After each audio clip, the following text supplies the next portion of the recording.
अब बस करो कितना तड़पाओगे, अब बस करो कितना तड़पाओगे, अब बस करो कितना गुर्राओगे। अब ये जन्म मिल गया तो ये मत भूलो अगला भी जन्म लेना है। अब ये जन्म मिल गया तो ये मत भूलो अगला भी जन्म लेना है। ध्यान रहे अगला जन्म लेने के लिए भी किसी नारी के गर्भ से ही होकर जाओगे। नमस्कार दोस्तों, मेरा नाम आकाश है और फिर से एक नई कविता के साथ आप लोगों के बीच पेश हुआ हूँ। और हमारे समाज में नारी को हमेशा एक पूजनीय यानी कि एक भगवान का दर्जा दिया गया है और वो इसके लायक भी है। जानते हैं क्यों? क्योंकि स्त्री एक नारी प्रकृति का रूप होता है जो किसी को जन्म देना, उसकी परवरिश करना और उसे आगे कंटिन्यू रखना, निरंतर रखना, ये केवल एक प्रकृति ही कर सकती है और कोई नहीं कर सकता। तो आज आज की जो कविता है वो स्पेशल नारियों के लिए ही है, जो भी हमारी लड़कियां हैं, जो भी औरतें हैं, उन्हीं सब के लिए है ये। तो शुरू करता हूँ कि अगर नहीं रुकी अभी भी, अगर नहीं रुकी अभी भी इसकी साड़ी खींचना, तो ध्यान रखो एक बार फिर महाभारत होगा। जिसने खींची है उसका तो बाद में, जिसने खींची है उसका तो बाद में, पहले हिसाब तमाशा देखने वाले का होगा। तो इसका जो मैंने टाइटल दिया है वो है एक स्त्री। तो इसकी पहला जो पैराग्राफ है वहाँ से शुरू करता हूँ कि स्त्री ये क्या होती है। स्त्री ये क्या होती है, अगर मैं सरल शब्दों में कहूँ तो ये किसी की बेटी, तो किसी की बहन, तो किसी की माँ होती है।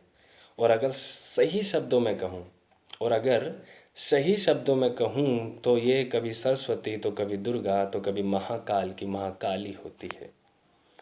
वो फूल की तरह कोमल, जल की तरह निर्मल, चट्टान की तरह अटल और वायु की तरह प्राणवान होती है। हम बुद्धिमान बने या बने बलवान, हम बुद्धिमान बने या बने बलवान, ये मत भूलो हर रूप को जन्म देने वाली एक नारी ही होती है। और वो काल भैरवी की तरह प्रचंड, वो काल भैरवी की तरह प्रचंड, सीता की तरह सरल होती है। वो मीरा जैसी दासी, वो राधा की तरह प्रेम का आधार होती है। हम भक्त बने चाहे राम कृष्ण या महाकाल के, हम भक्त बने चाहे राम कृष्ण या महाकाल के, ये मत भूलो इनके नाम की शुरुआत भी एक स्त्री के नाम से ही होती है। वो चंद्रमा की तरह शांत, वो सूर्य की तरह ऊर्जावान होती है। वो धरती की तरह स्वर्ग और ब्रह्मांड की तरह अनंत होती है। हम चाहे स्वर्ग जाएं या नरक, हम चाहें स्वर्ग जाएं या नरक, ये मत भूलो हर यात्रा की शुरुआत गंगा में स्नान करके ही होती है। वो चार वो चार धाम की तरह मोक्ष, वो चार धाम की तरह मोक्ष रघुकुल रीत की तरह वचनबद्ध होती है।